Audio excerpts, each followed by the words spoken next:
Are you someone जो अपनी गाड़ी का बहुत ख्याल रखना चाहता है और चाहता है कि उसकी गाड़ी लॉन्ग टर्म तक कोई भी मसला ना करे?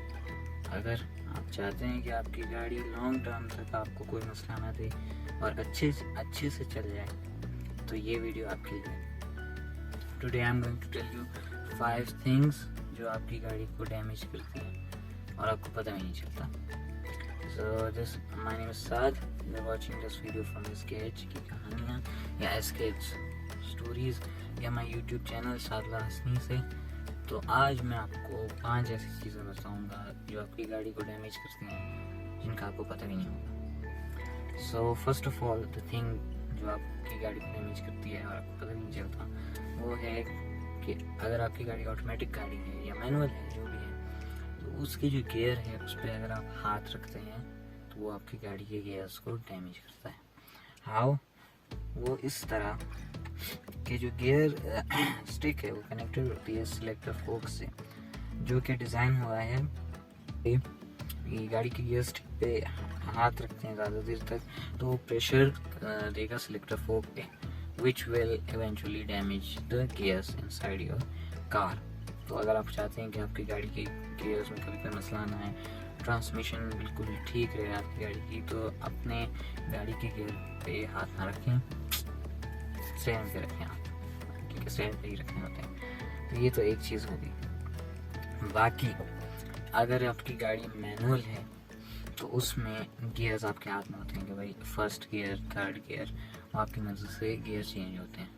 उसमें एक और चीज़, थोड़ी टेक्निकल चीज़ है कि अगर आप अपनी गाड़ी को हाई गियर में ज़्यादा पुश देते हैं एक्सीलरेटर को तो वो भी आपकी गाड़ी को डैमेज कर सकते हैं।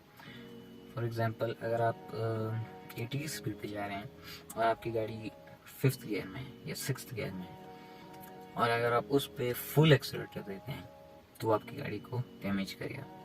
सही एक्सीलरेटर अगर आपको गाड़ी भगानी हो फुल तो उसके लिए पहले आपको गियर चेंज करना चाहिए। अगर आपकी गाड़ी 5th में है या 6th गियर में तो उसको या तो चौथे गियर में डाल दें, बल्कि चौथे में नहीं, या 3rd या 4th, इन दोनों में से किसी गियर में डाल के फिर आप इसको एक्सेलरेट करें गाड़ी को, वरना you risk damaging your car. ये मैं खुद से नहीं बता रहा, जो वेबसाइट्स ट्रस्टेड वेबसाइट्स हैं उनकी इंफॉर्मेशन आपको दे रहा हूँ। Nothing is being thrown to you by me, it's all written on the websites. Overloading your vehicle. अब हम रहते हैं एक शहर में, एक मुल्क में जिसका नाम है पाकिस्तान। पाकिस्तान में हम लोग गाड़ी से मैक्सिमम जितना उसको भर सकते हैं हम भरते हैं।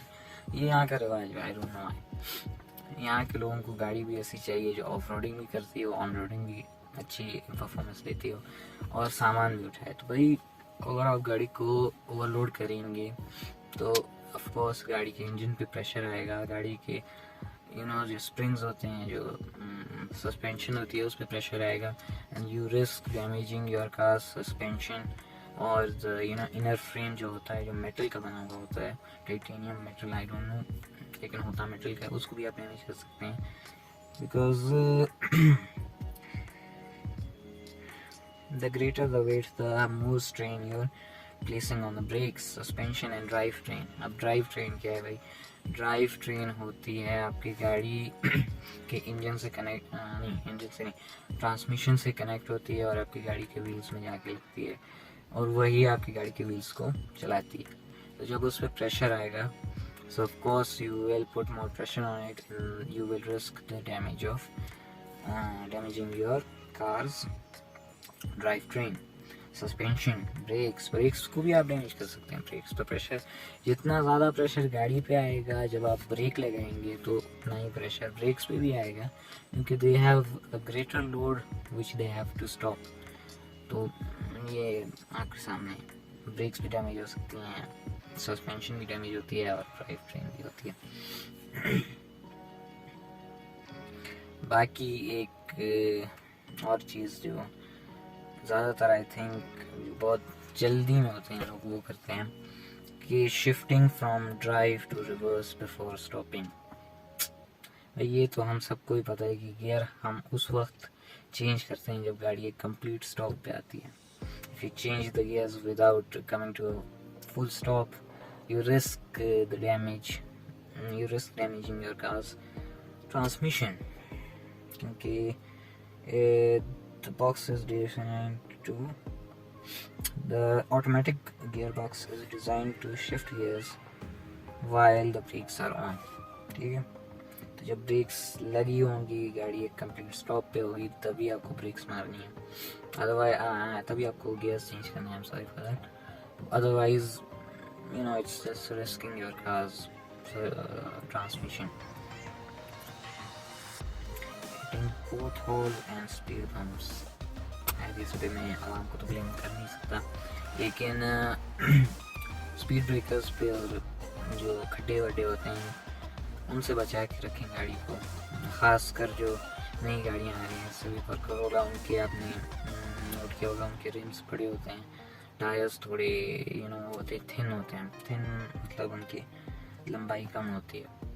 तो जब अगर गाड़ी किसी खड्डे से ज़्यादा स्पीड पे जाएगी तो ऑफ कोर्स सारा जो प्रेशर आएगा सस्पेंशन पे तो आएगा ही आएगा. ज़्यादातर जो प्रेशर होगा वो आएगा उसके रिम पे. रिम भी टेढ़ा हो सकता है, ख़राब भी हो सकता है, और कोई मसला आ सकता है गाड़ी में. You never know. बाकी यहाँ एक और चीज़, जब भी आप गाड़ी को स्टार्ट करें उसको गर्म होने दें. आप जब नई नई गाड़ी को स्टार्ट करते हैं तो उसका जो RPMs होते हैं मीटर वो हाई होते हैं, ताकि गाड़ी जल्दी से गर्म हो जाए. दूसरा पॉइंट मैं आपको बताने वाला था कि जब गाड़ी ठंडी हो तो उसको कभी भी रेव ना करें, क्योंकि ठंडी गाड़ी को आप रेव करेंगे you risk damaging your car's pistons, your car's overhead cam, जो भी होता है इंजन वो हो सकता है, डैमेज हो सकता है. जब गाड़ी गर्म हो जाए, उसके RPMs जो है ना वो लो पे आ जाए, 1 से नीचे आ जाए, तब आपको only then you have to what you say उस वक्त ही आप रेव करें गाड़ी को. वरना गाड़ी आपकी है, ख़राब हो सकती है, डैमेज हो सकती है. तो इट्स गुड फॉर यू. तो भाई मेरी 5 से 6 टिप्स थी और कार्स, भाई गाड़ियों का ख्याल कैसे रख सकते हैं आप, और ये इंशाल्लाह आपकी काफ़ी हेल्प करेंगे आपकी गाड़ी को मेंटेन रखने में, आपकी गाड़ी को लंबे अरसे तक विदाउट एनी इशू आपकी गाड़ी को चलाने में. तो भाई like the video, if you like it, subscribe my channel या follow me on Instagram to see more of these educational videos. educational हैं, आपको ये टीच कर रहा हूँ गाड़ी के basic things. तो thank you for being there and हाफिज़. बाकी यार मैंने अपनी वीडियो में एक पॉइंट बताया था कि गाड़ी को जब तक गाड़ी एक नॉर्मल टेम्परेचर पे नहीं आती तब तक रेव नहीं करना होता उसको. तो आपको ऐसे पता चलेगा कि मैं आपको भी बताता हूँ.